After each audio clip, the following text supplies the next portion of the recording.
Be careful now. The Guizhong Ballista is destroyed. Without its covering fire, retaliation shall be difficult. But the Jade Chamber is our last line of defense. We can't give another inch, no matter what. I have another idea. What do you mean, Lady Ningguang? I'll sacrifice the Jade Chamber. What is the meaning of this? I understand. Traveler, lend me a hand. Farewell, old friend. Goodbye for now. Let us meet again in the future.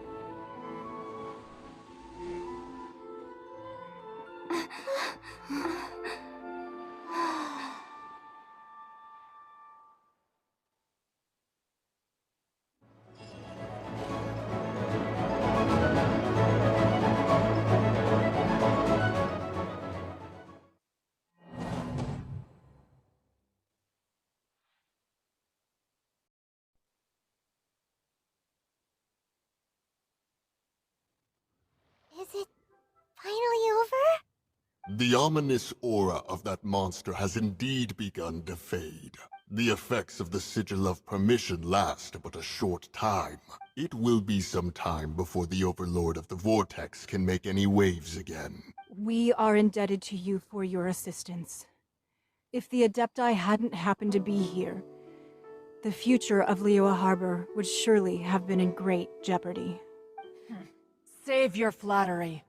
We didn't just happen to be here. Surely you won't pretend to have forgotten the reason for which we came. Come now. There's no need for such harsh words, Cloud Retainer. I've heard that when Ningguang began learning to do business, she had already started setting aside part of her then limited income in preparation for building the Jade Chamber. At first, it was only the size of a small room, but with continued expansion, it has become the palace that lies before you now. It is a testament to Ningguang's entire life, both as a businesswoman and as the backbone of the Liyue Qixing. Seeing the Jade Chamber destroyed in the defense of Liyue means much to her. To me, such cooperation and sacrifice deserves at least some recognition, don't you agree? Well, I was really hoping you would say that such sacrifice could at least be used as some leverage in our negotiations. Thank you all for hearing me out. We know very well why the Adepti came here today. But please forgive us. We cannot yield to your wishes. Oh? 3,700 years. According to our records, the Adepti signed a contract with Rex Lapis to protect Liyue 3,700 years ago. Even to this very day, Liyue and its lands have stood the test of time, immovable as stone, just as it was thousands of years before. This is truly no small feat. But that does not mean that the Liyue of today is the same city as it was all those years ago. Do not merely cast your protective gaze upon the land. Instead, focus your sights on our city and each of the citizens that dwell within it. Are you questioning our means of protecting Liyue? I mean no offense.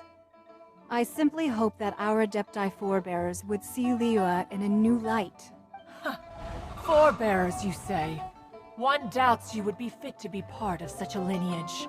This morning, Rex Lapis appeared to me in a dream. What? In the dream, I yearned to tell him that we Qixing, though mortal, are equally bound to the contract. Each passing generation of the Qixing leaves many things of value to be inherited by the next generation. I also thought to tell him how the past generations of Qixing had strove under his rule to survive in our mortal world, establishing a network of contracts which has since come to be known as trade. But I dared not speak. I could only gaze at him in silence until the moment I awoke. Oh, Ningguang. Yet another perspective. What are you trying to say, Outlander? Right! That's something that happened in Mondstadt.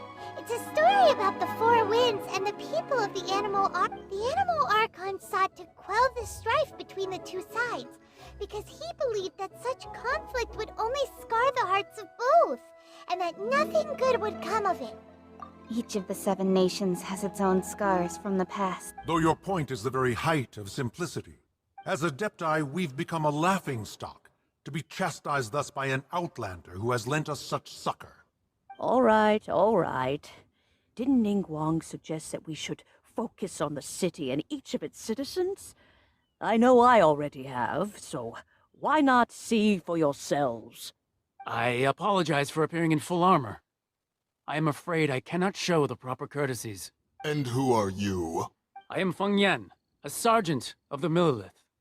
I have come to extend my thanks to the Adepti.